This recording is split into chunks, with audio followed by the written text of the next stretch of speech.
me in a moment of silence. And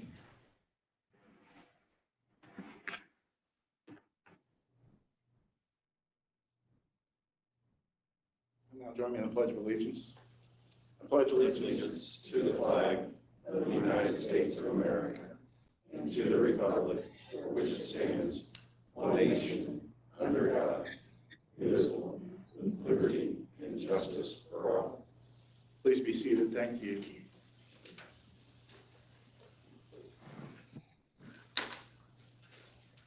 We'll go ahead and call our roll. I'm present. Bishop O'Neill. I'm present. For those of you here that were not here last week or may otherwise be unaware, Bishop O'Neill is now Bishop Dr. O'Neill, who got his doctorate from Duke University, and we are very proud of him. Wow.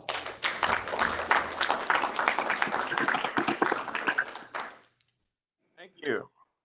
Welcome. Dave Heater. Present. Brittany Bales. Present. Latasha Barnes Griffin. Present. Mark Urban. Present. And Jim Malone. Here. We'll show everyone present. CEO comments. Well, Brad Jerome has been, and Tony Harvey, they've been preparing for our Ivy Tech move, which I have to stop saying Ivy Tech because it's now a Muncie Community School building. And our goal will be for our next board meeting to be there, that we'll want to make sure that the boardroom is ready. And I just cannot give both of them enough credit for all of the work that they put in. Brad ended up getting several donations from two different groups, USI Insurance, as well as Jay County Schools. And you will never believe that our furniture has been donated to us. It looks just fantastic. And so I just really want to give both of them a special thank you. And, you know, Jim Lowe participated early on in the review of Ivy Tech and said, this building is a great, solid building. And now that we've cleaned it up a little bit, we are just extremely fortunate. So for all the partners that contributed and for our staff's hard work, I appreciate that. Regarding food service, we are moving into the summer foods program. Rather than going out to all the different 26 sites, we now are going to be located at our 10 schools. The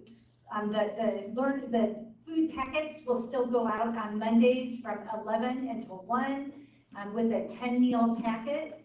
And we anticipate a large number of families continuing to receive food from us throughout the rest of the summer.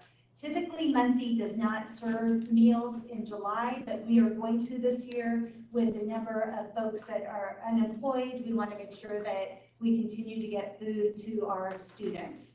And so that has been going really well. I want to again give a shout out to our bus drivers, our food service workers, and SSC staff. All three of those, we contract with those groups, and they've done remarkable work for us. Just a little preview. Later tonight, we're going to be hiring 3 new leaders in our district, and we are just thrilled to have them join our team. So we'll be learning more about them a little bit later. So thank you. Any questions for Dr. Krakowski? I just had a question. It's not about anything you said just now, but just the high school graduation. So I read that, so that's July 18th, right? So when you were talking about you're going to do it in phases, so many students per session? Yes. And then, of course, the limited, what will families look like? What can they do as far as families? So it's going to be live streamed. So Chris Walker and I have worked with our health department on our graduation plan. And what I would say is Chris has gone through probably 10 versions of graduation, and we finally landed on one that we know we're going to be able to carry out. We will have fewer than 100 students and staff that will be in the auditorium, so it's going to be at Central. They will identify the first 75 or so students, and they are going to come in and have seats, and they will social distance, and then they will call the names up, and they'll walk across the stage. They will pick up a diploma that will be on the table, and no handshaking. When they walk through, we're going to have a photographer so someone can get a picture taken of them, and it's all going to be live streamed. So families will be celebrating in their living rooms or other locations, and then that is how we will handle graduation. So we'll have 3 phases to be able to get people in and out safely before the next group arrives. We also, Chris has organized a parade, and on June 1st, he is going to have all the families, that want to participate. That way, I understand many want to wear their cap and gowns, some want to wear their prom dresses, so that will be quite a fun time for us as well. He's working with the city, so they block off some of the roads, similar to how we do in the fall when we have our parade. So that will be coming as well. It's been a tough year for our seniors, but we are trying to find every way possible to help them celebrate without coming together in a social type of way.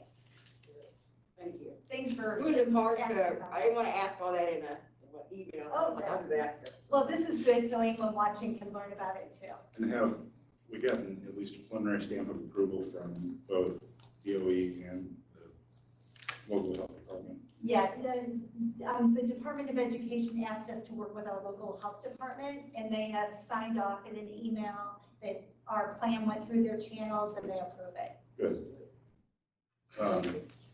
Any additional questions? Okay. At this time, we have public comments from Marlon Strong and Allison Bell. Allison, how are you? I'm great, how are you? Doing fine. Nice to see you. Good to see you guys. So I understand you have a book for us.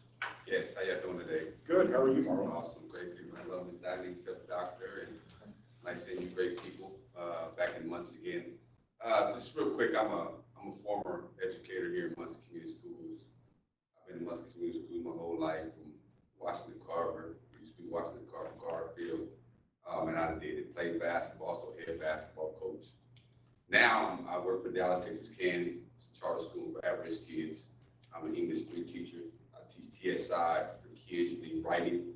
I'm the master at persuasive writing, and also expository writing, essays, and do all that great stuff. Also, I work for the Dallas Mavericks as a basketball operational manager. I'm one of 30 people with Mark Cuban that help out recruit kids through basketball camp, as well as a high school basketball coach for Oak Cliff. So a Muncie native, I'm here. I have some outstanding news I want to tell you guys. I wrote a book, 18 chapters, called Back in the Shadows of Death. The book is about a little boy that comes from Muncie, Indiana, growing up in poverty, coming from a single-parent home. And it's very, very, very intense. I have a curriculum for that, which actually Dallas Texas Can bought 2,000 books already, come out July the 4th. They're going to use it for the curriculum. Also went to talk to Tom Skinner. He's the sheriff of the department. He's going to put him in jail. And tomorrow I have a meeting with the warden of Women's Penitentiary Prison. They're going to put him in there for the curriculum as well. I'm going to let Miss Allison let her know how we're going to do it, how it can be great for you guys curriculum. And hey, I'm Muncie native, and I just want to give back to my community. Right now, I am a native of Grand Prairie. I speak all over the world to young at-risk kids, which we have a lot here, because I was one of those kids until Mr. Lafley, late Mr. Lafley, moved behind. Mr. Wilson, George, from Washington Carver, got me straight. So I'm excited about it. Just want to represent to you guys. The books is $17.99. I know myself as an educator, we do have grants for that, different things we can do for that. I really want to get this book in Muncie Community Schools to get one of their peers that actually see it and understand it, especially African Americans, all kind of cultures. I think great well. So I'm going to hand it to Allison. Need this down a little bit. Hello, everyone. It's really nice to see a lot of you again. I'm Allison Bell, and I met Marwin when I was the Managing Director of Partners for Community Impact. I was one of two. Greg Maynard came in afterwards, and I'm so grateful for his work as well. But when Marwin and I met, we just had a meeting of minds on the importance of the mission to help children who are in desperate situations, poverty, in the midst of environments that are full of drugs and violence. My son was on the same team as Dawan Walton, who was shot in one of the Crossfire shootings.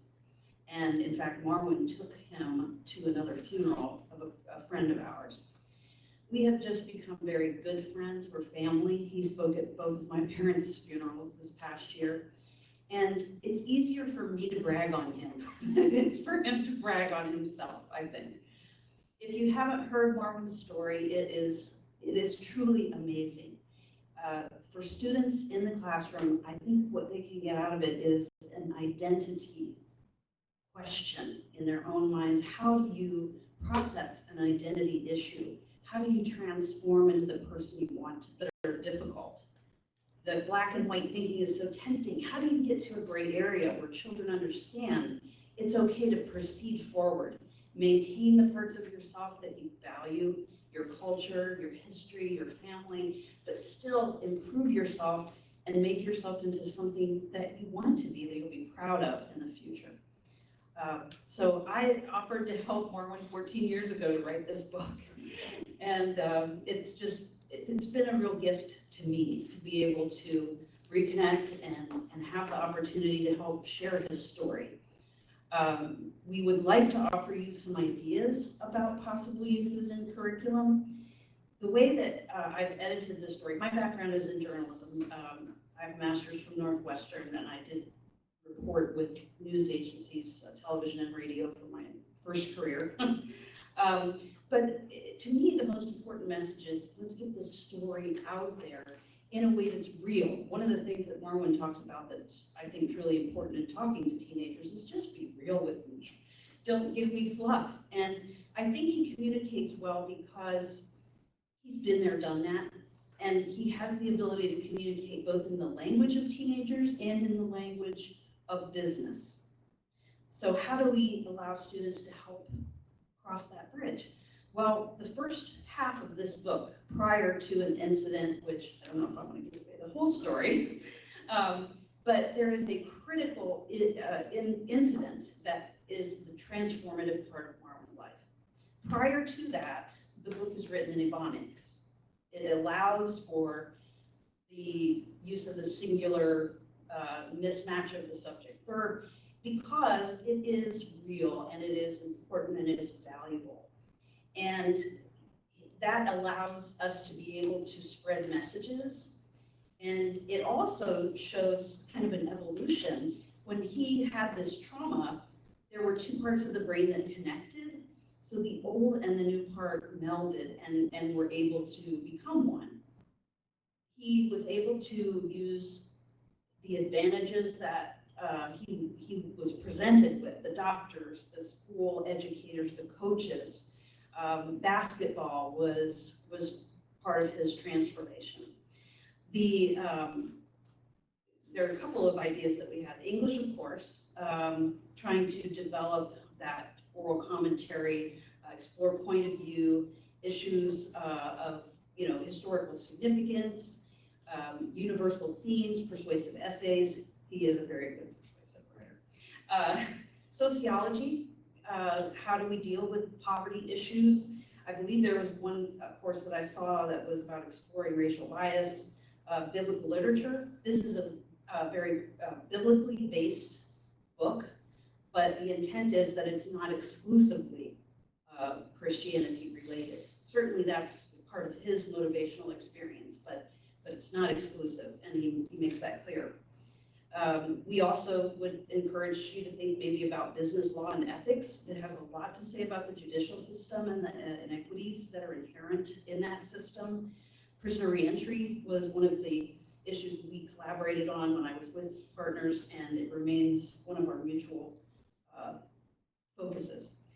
Adult roles and responsibilities, interpersonal relations, colleges and careers. It appears that there's some really good overlap possibilities here. So we intend to continue collaborating. We see future books honestly, I've had more people in professional areas say this is worth a movie. So we'll see where it goes. But however we can be of resources and help you, please let us know. So, Allison or Marlon, you mentioned curriculum. I assume, has that been written out, or is it? It's in development.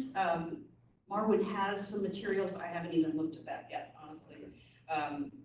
So I can't pretend that I know exactly the specifics of it. So, But I really think that there's some awesome potential here, and we intend to put it in writing, yes. and what age ranges would this be most beneficial for? Well, myself being a teacher from 8th, 7th, and 8th grade, I think it's particularly more for high school kids.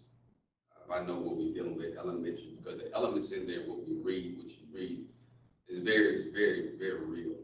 The book is very raw. I don't mind sharing my story. Back in 1998, I was going to try for the Charlotte Hornets, and I got poisoned. That's a transformation at a party. A lot of kids, we think we're invincible. We think you just can't. You never get hurt. You drink, you smoke, you do all those things. That was very pinnacle. I think kids need to really see the realness about going out and making a bad decision. You know, being intoxicated, get in a car and get in a car wreck, and now your family got to deal with horrific pain. So I think it's more geared towards, I'll say, high school. I think for freshmen on up to seniors, not a predominantly elementary, because kids, they still develop their mind. So I was geared, what I did in Dallas, I geared it more towards high school. A couple at-risk kids was in juvenile. We deal with 7th and 8th grade. Those are kids that have more dysfunctional deformities what they deal with. So I say predominantly high school kids. You mentioned that, was it Dallas Public Schools have? Yeah, Dallas, Texas can. It's a charter school. We have 42 Dallas, Texas can.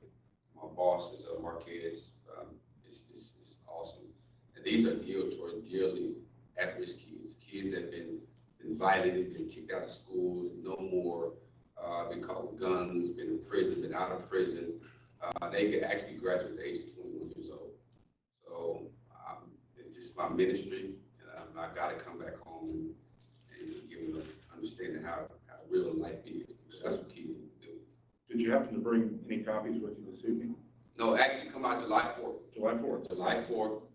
It's going to be on Amazon.com. It's going to be on Barnes & Noble. It's going to be on Book of a Million, over 40,000 websites all over the world. So it's a dynamic book, and I think it's, I'm not tooting my own horn, but I just want to really be a blessing to my hometown in Muncie, Indiana. Would we be able to, not, when it comes out, I mean, I think it would be good you to maybe give a couple copies or a digital version to our board so that we can maybe kind of look at that in our CEO, look at what's in the book so that we can. Yeah, well, that's very important, very vital, and I think it's the first steps. You know how to understand. You want to make sure you just want to get a kid anything on my word. I will give you guys a couple copies, on my money. but I really want to give you a copy. Check over, get back to me. I'm also doing. I'm about to start my consultant, where I get the opportunity to go around the world with the charter school. It really helps teachers know how to engage with students. I guess I've been the liaison to do that, community liaison in Dallas, to actually teach kids how to be engaged with more students with minorities, low income, because as a society they feel that kids need to be more engaged. So, you know, that'll be a great thing. So I'll make sure I get you guys a copy as well. Yeah. And Marlon, Allison, you still have my contact information, don't you? Deferred? I believe I do, yes, I do. Yeah, if you want to, if it is coming out the 4th, I'll tell you what, if you'll sign a couple, I'll buy them. Okay. That way you don't have to, you can save your publisher's copies for others. I appreciate that. So Allison, can I get those through you, or? I'll be glad to take care of it, absolutely. Okay, just let me know, and then we'll take a look, and obviously it would have to be vetted on our end. And then if we do use it in some fashion, is there a way we can get you back here and have you do some presentations? Hey, anytime. Muncie is America's hometown. I got to come here quite frequently. Well, do I have any other questions for Marlon or Allison? I just know him, it's Muncie, so we all know each other, and I definitely, his story is one that, yeah, it's a miracle to be standing there, so. Yeah. I think there is some value in what he has to say. Thank you for taking the time to come out today, and I know that, I know it is a powerful story, and I look forward to reading it. And Allison, good to see you again. So, if we don't have any additional questions, anything else? Thank you. We'll look forward to being in touch. Thank you very much.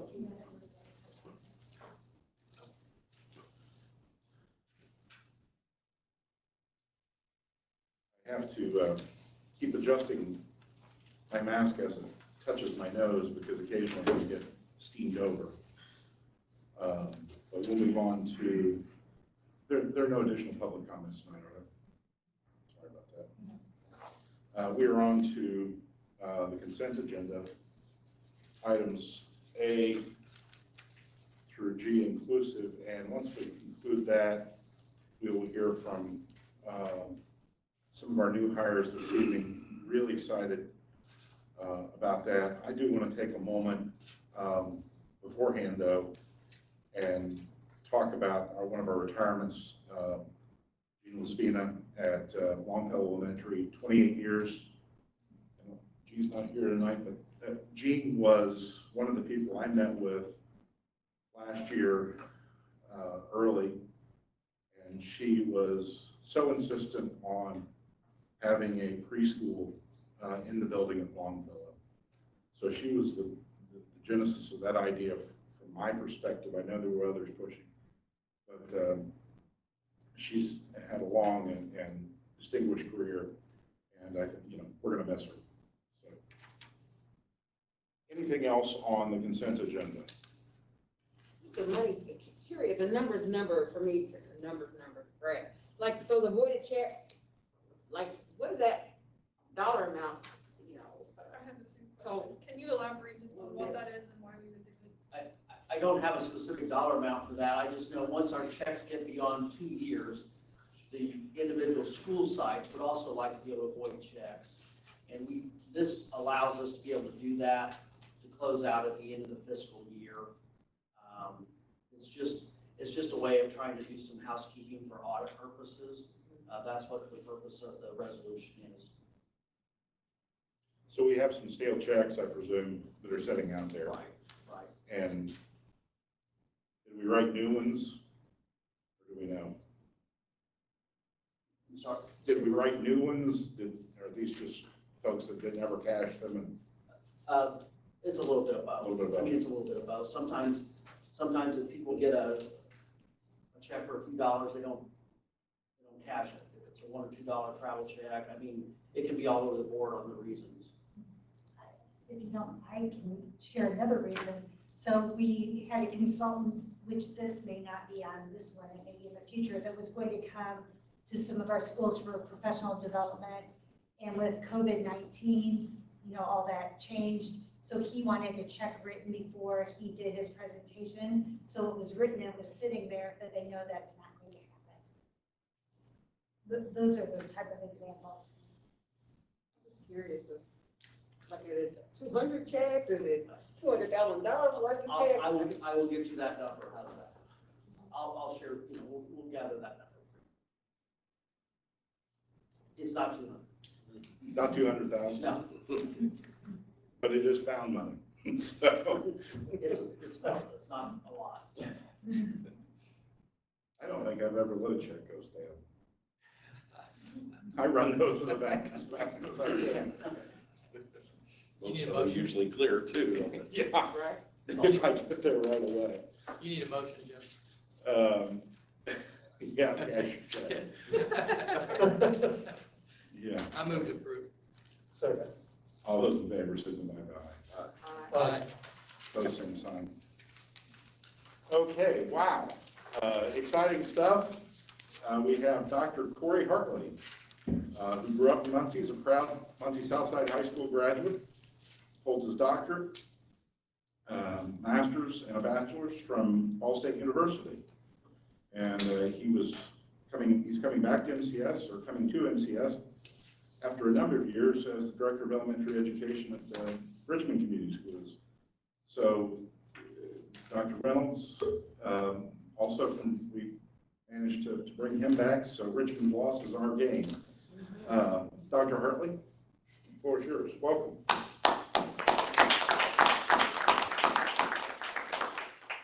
just want to take a moment and thank all of you for this opportunity. I'm very humbled by this, that you would all have the faith in me to take on this endeavor. Muncie South, obviously, I graduated from there in '93, and it's a very special place to me. Like most of us, we have our alma maters, but with Muncie South, I think it's one of those places that unless you've been there and you've lived it, you don't know how truly great it is. There were so many adults in that building that took the time to invest in me that I wouldn't be standing here right now without them. One in particular, to tell a quick story, was as soon as I turned 16, I was like, like most kids, we all have our trials and tribulations. Single parent, my father wasn't around much, so I had to work, those kinds of things. That's how we made ends meet. That's just how things happened in my household. And I was done with school. I'd given up, quit, and one particular teacher saw me down in the guidance office. I was sitting there, and he was like, "What are you doing?" And I said, "Well, I'm done. I'm giving up." He said, "No, you're not." He said, "Get your tail up, come with me." And from that moment on, he took a vested interest in me.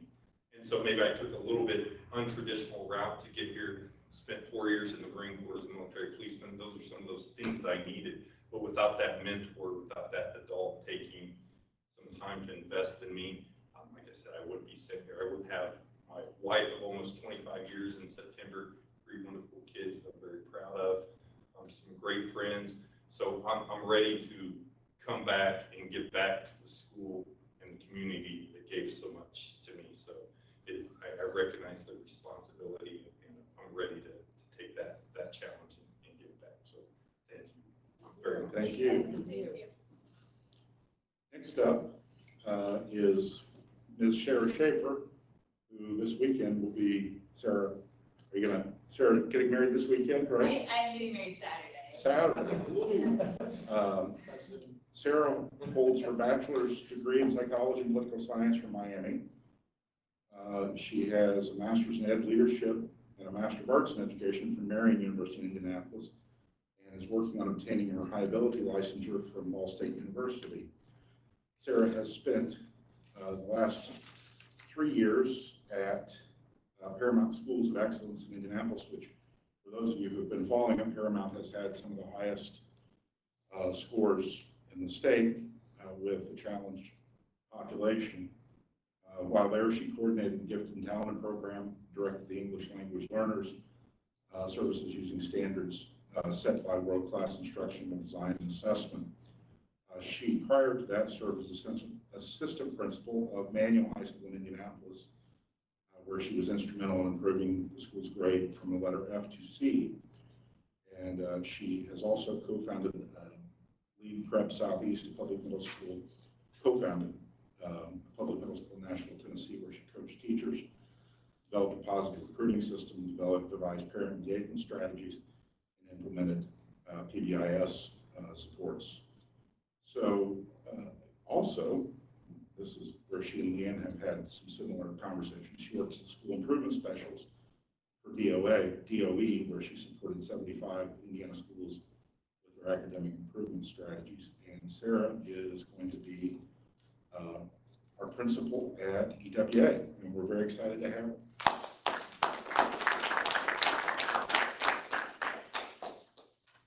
Thank you. I am not from Muncie, but when I heard about this opportunity, it was truly the dream of a lifetime. I'm fortunate to have worked where I've worked. Last year, my school had the #1 test results in the state, and I'm so proud of that. We are 100% free and reduced school, 85% students of color, and what I think that shows is that with support to teachers, a strong plan, and great communication relationships with parents. You know, the sky's the limit for all students, and I believe so passionately in raising the bar of expectations for what's possible for students. I started out to go to college to be a school counselor, and so I think at the heart of what we do is relationships. I cannot wait to build relationships with the students at this school to earn your all trust. I believe that results matter, and I want to show that to you in year one. Personally, I'm excited to be getting married. We were going to go elope to Italy, but that quickly changed, and so instead we're looking to move. So if anyone knows of properties available up this direction, I'm certainly excited to make the steps to be more of a part of this community. I can't wait to learn about the businesses and the organizations that support this work. I can't wait to meet the staff and the teacher leaders in the building. I can't wait to build the trust and earn the trust of the students and families in the school community. So I'm so thankful for this opportunity. There's so much exciting development happening with Muncie, and I can't wait to be a part of it, and I want to thank you for the opportunity.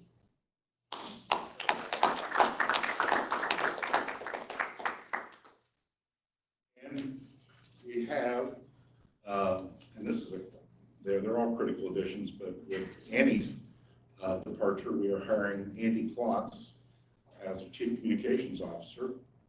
Andy's joining MCS with 3 decades of experience in public relations, marketing, and media. Most recently, he served as the Marketing and Promotions Director at WFYI in Indianapolis. And prior to that, he worked to attract national recognition for the station's local documentary, EVA A7063. And those of you who are familiar with that story, it involves, and I forget Eva's last name. Eva Kor from Terre Haute, who was at Auschwitz during the Second World War. He spent 14 years as a publicity and media relations director for Indiana State Fair Commission. In that role, he helped the State Fair set multiple attendance records and played a key role in helping the commission raise $10 million towards the renovation of the Fairgrounds Coliseum. And we are extremely pleased to have Andy Klotz join us. Thank you very much. It's wonderful to be here and to meet all of you. I look forward to getting to know you on a more personal level and interact with you regularly and be able to potentially be the voice of the school system when need be. That's been a role that I've done for now 20 years in my last 3 stops, as has just been read off. I'm a Fort Wayne native, actually, and an IU grad, but this position, for a lot of reasons I won't get into, just seems like it was kind of meant to be from my side. I feel like I've been in education for a number of years in my previous roles, teaching ag education at the State Fair. That was a big part of my job there. And then with this EVA 4 documentary that we've got, I believe that Muncie has signed on with our educational toolkit. We developed an educational toolkit with that documentary that has gone in every school system in the state. Every middle school and high school has that curriculum. So that was kind of a labor of love as well. So very proud of those achievements. And also been married to a classroom educator. She's been a teacher for 14 years. So I've gotten a lot of public school education and communication in that regard too. So I look forward to using her as a resource, quite frankly. And my son's getting ready to go to Ball State, and I'm just excited to be part of this school system and this community. And I appreciate you all investing in me. And again, I look forward to getting to know more of you better. Thank you. I understand you've already gotten some assignments. I've gotten a few emails, which is great. So plan to hit the ground running next week. And yeah, let's get to it. Let's get to it. I want to be part of it. Thank you. And I want to take a moment also to recognize the hiring of Craig Standish out at the YOC. That is a critical addition out there. The YOC is very excited and feels like this is a good addition for them. Mr. Standish's heart has been with those students, and it is a really, really good addition for the system to have him in the YOC. So to Corey and Andy and Sarah, we are so pleased. This is a historic opportunity. I think about the opportunity you have to go home to your alma mater and provide the stability that building and population so desperately needs. And Sarah, you are just darn near a perfect fit for EWA with your background. And Andy has, you've seen our branding. We have about 45 different block M's going around. So maybe if we could get maybe one or two. But it's just very exciting to add to already a very, very strong leadership team. And you guys will all be critical pieces as we move forward. So thank you again for investing in Muncie. We appreciate it. I just want to take the time just to say thank you to, like, even Diane, as I'm looking at all the personnel things that are happening and just all the great teachers and folks that we've hired and all the work that goes into that. I just want to say thank you. I know it's maybe a little challenge to be able to do that, socially distanced and with COVID happening. So just thank you for finding and doing your due diligence, all of you, but particularly Diane in her HR role, to find the folks that we need in our district. So thank you, Diane. Thank you, Dylan. May I add? So one thing I have to say with Dylan, it's on her mind all the time. She wants to make sure we get the best folks. So it may be Saturday morning or Sunday evening, and Dylan, we are still curious. Thank you. Sorry, I'm in and out. Thank you. Thank you. So that leads naturally into number 286 on your agenda. We have a number of folks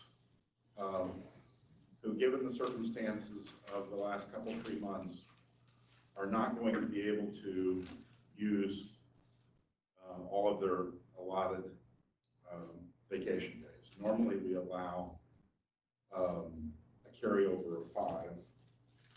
And it just seemed that given this year, again, with the circumstances, we were going to have a number of people who that was going to create some hardship for. So I believe we have a resolution, and Dr. K, if you want to describe that for everybody. So what this basically does for the staff, we would have more than their allotted amount of vacation that can be carried over for the next year. By July 1st for the administrators and August 1st for support staff, it would buy out the days that are in excess of the amount that is allowed to be carried over. And so some may say, well, we still have, June, for example, that people could take vacation time.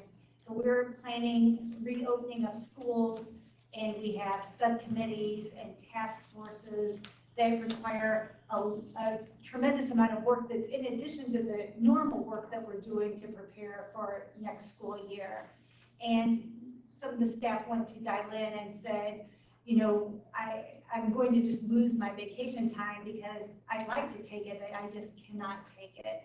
And that's when Dylan came up with a way of proposing to be able to buy out those days. It would be a 1-year time only. It's been an extraordinary type of year, and so that's what we're asking for you to approve for this year. Any questions concerning this resolution? Would be any idea what that cost is? Yes. So, and this would be, we'd be able to use CARES money to cover this also. So currently, for support staff, it would be, right now, if we did this today, it would be $111,000. They still have June and July to take vacation, and some will still take vacation. For the administrative staff, it's $44,000. So we're looking at, do we have sufficient balance in the CARES fund in the government to satisfy both of those? Yes. No cost to us. Any additional questions? Entertain a motion. Absolutely. Been moved and seconded. I believe Ms. Bales had the second. Mr. Heater had the motion. All those in favor signify by aye. Aye. Pose same sign. Okay. Motion carries. Dialogue of board and future recommendations. I missed this earlier, and just want to take a moment to thank Jay County. Brad, I assume you had something to do with that, for the 25 computer tables, and then Brent Webster at USI for the office furniture. And Ivy Tech also left significant About amount, $500,000 worth of furniture and equipment for us. significant amount of furniture out at the facility. So it's beautiful, and just, you know, there are no words really to articulate the generosity that's been shown by that entity in providing for MCS. Is there anything additional before we call it a night? Jim, I just want to make a comment. Sometimes you come to the meetings and you get unexpectedly inspired. And I think what we all envisioned a 3 years ago was we wanted Muncie Community Schools to be the best. We don't want to be good, we want to be the best. The addition of the team with the existing team that we've got, we're on our way, and even in the middle of a pandemic, it's exciting what's happening. And I think we all greatly appreciate what has been above and beyond the call of duty by those that are here. And we're excited about what's yet to come. And I'm inspired, and welcome everybody. I think it's going to be a fun ride. We're glad to have you with us. Absolutely. And I wanted to say also, as a parent and as a board member, I was just really pleased with the professionalism and the safety and the care that the middle school and the high school had with kids going in and moving things out of their lockers and turning things in. My daughter at the north side, it was just, they were very safe with them. I mean, they had it just regimented, and the same thing at Muncie Central. So again, I'm just thankful, but I just really do appreciate, not just because of mine, but this administration, all of you, at the elementary level, at the secondary, all of those, just thank you so much for what you do. I mean, this is a scary time, and but you all have still been embracing of our community and of our kids. And so just thank you for all of that. Absolutely. Anything further? Dr. Reynolds? Go Yeah, I ahead. have one more. So speaking of that, as we're planning for next school year, we have some families that may not feel safe sending kids back to school. So a word that we would like to get out is we will make sure we have multiple options. When we're able to come back, we want students back. We'll have a face-to-face option.